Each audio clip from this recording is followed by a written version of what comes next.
तो मार्वल में red Hulk के अनाउंसमेंट के बाद एमसीयू हल्क फैमिली में एक और हल्क की एंट्री हो चुकी है। तो आज हम देखने वाले हैं कि एमसीयू में टोटल कितने हल्क एग्जिस्ट करते हैं। और हाँ, आई बेट कि आपको मजा आने वाला है। वेल, तो सबसे पहले आता है हमारे एमसीयू के ब्रूस बैनर वाला हल्क, जिसे हमने दी एवेंजर्स से लेकर अब तक सबसे ज्यादा बार स्क्रीन पर देखा है। रिसेंटली इसे मार्क रफेलो प्ले करते हैं, लेकिन ये एक्चुअली वही वाला हल्क है जो हमें 2008 में द इनक्रेडिबल हल्क में देखने को मिला था। तो ये हल्क तो एक ही है, बस इसे प्ले करने वाले एक्टर्स दो है, बिकॉज 2008 वाली मूवी में एडवर्ड नॉर्टन ने इसे प्ले किया था। ब्रूस बैनर पहली बार हल्क में तब ट्रांसफॉर्म होता है जब उसका super soldier serum and gamma radiation experiment fail हो जाता है। फेज 1 में हमें नॉर्टन का हल्क देखने को मिला था, जो कि काफी मस्कुलर एंड एथलेटिक बॉडी रखता था एंड उसके हेयर्स भी काफी कूल थे। उसके बाद फेज 2 में the Avengers and age of Ultron में हल्क के डिजाइन में चेंजेस किए गए। फेज 3 में हम देखते हैं कि हल्क ग्लैडिएटर हल्क बन चुका है, जहां उसने ब्रूस की बॉडी को कम्प्लीटली ओवरटेक कर लिया है। एंड फेज 4 में थैनोस की मार खाने के बाद हल्क ने बाहर आने से मना कर दिया था।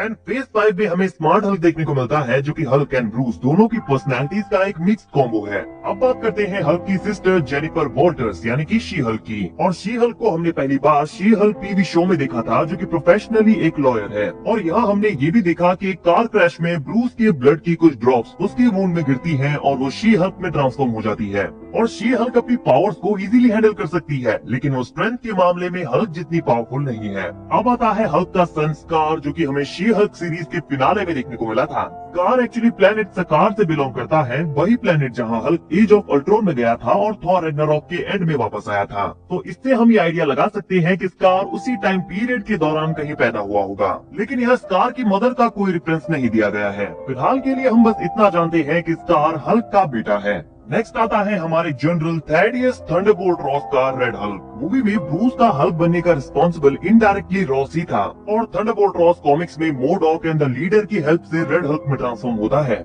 और द लीडर कौन है इसके बारे में मैं आपको आगे बताने वाला हूँ, because I think captain America brave new world में इस कैरेक्टर का काफी बड़ा रोल होने वाला है, क्योंकि इस मूवी में हमें पहली बार Thunderbolt Ross as a Red Hulk देखने को मिलने वाले हैं। एंड हो सकता है कि यहाँ भी रॉस का रेड हल्क में बनने का रीजन वही हो। Red Hulk radiation and cosmic energy को ऑब्जॉर्ब करके उसे अपनी बॉडी के लिए एज अ एनर्जी यूज कर सकता है, लेकिन ज्यादा गुस्सा आने पर उसकी बॉडी ओवरहीट होना शुरू हो जाती है, जिससे वो वीक भी हो जाता है। नाउ लेट्स सी कि हमें एमसीयू में कैसा देखने को मिलता है। नाउ हमने शी हल्क की बात की है, तो अब बात करते हैं रेड शी हल्क की। एंड ये और कोई नहीं बल्कि ब्रूस की ex girlfriend and Thunderbolt Ross की डॉटर बैटी रॉस है। कॉमिक्स में हमने बैटी रॉस को रेड शी हल्क बनते देखा है, सो आई थिंक हो सकता है कि हमें एमसीयू में भी ऐसा देखने को मिल जाए, बिकॉज ये तो ऑलरेडी कंफर्म्ड है कि बैटी रॉस का character captain America brave new world में अपीयर होने वाला है। नेक्स्ट आता है हमारा एमेडियस चो हल्क, जिसे हम टोटली ऑसम हल्क भी कहते हैं।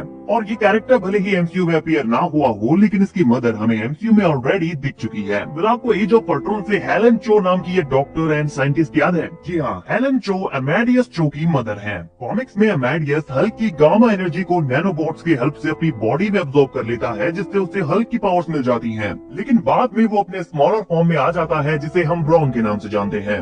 नेक्स्ट है Richard Rick Jones, also known as a bomb. Rick actually Culver university का एक स्टूडेंट होता है, जो कि ब्रूस के हल्क के साथ हुए एक एक्सप्लोजन में ए बॉम्ब में ट्रांसफॉर्म हो जाता है। और ये ब्लू कलर का एक हल्क है, जो कि इनविजिबल भी हो सकता है। और रिचर्ड रिक जोनस के एमसीयू में कुछ रेफरेंस हैं, जो कि ये हाईलाइट करते हैं कि रिक यहाँ भी एग्जिस्ट करता है।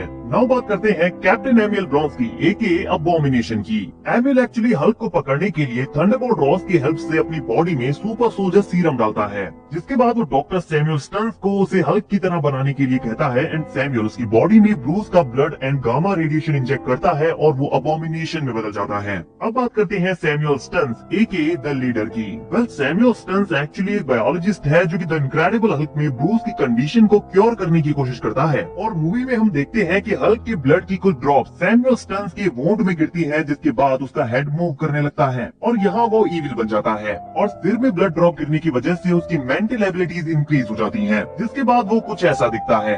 और अब the leader captain America brave new world में वापस आ रहा है। तो आई थिंक हो सकता है कि कॉमिक्स की तरह यहाँ भी थंडरबोल्ट रॉस को रेड हल्क में ट्रांसफॉर्म करने के पीछे उसी का हाथ हो। एंड लास्ट में हम इंक्लूड कर सकते हैं शी हल्क सीरीज से Todd Phelps, also known as Hulk king को। शी हल्क के फिनाले में हम टॉड को शी हल्क के ब्लड को अपने हाथ में इंजेक्ट करते हुए देखते हैं, जिसकी वजह से वो हल्क में ट्रांसफॉर्म हो जाता है। लेकिन ठीक उसी मोमेंट पर she Hulk fourth wall break करती है और हमें आगे का इवेंट नहीं दिखाया जाता। तो गाइस, ये थे हल्क फैमिली के वो सारे मेंबर्स जो कि एमसीयू में एग्जिस्ट करते हैं। आई होप आपको वीडियो पसंद आई हो। हो, और अगर आई है तो आप वीडियो को लाइक, चैनल को सब्सक्राइब और बेल आइकन प्रेस कर सकते हैं, क्योंकि ऐसी अमेजिंग वीडियोस हम डेली लाते रहते हैं।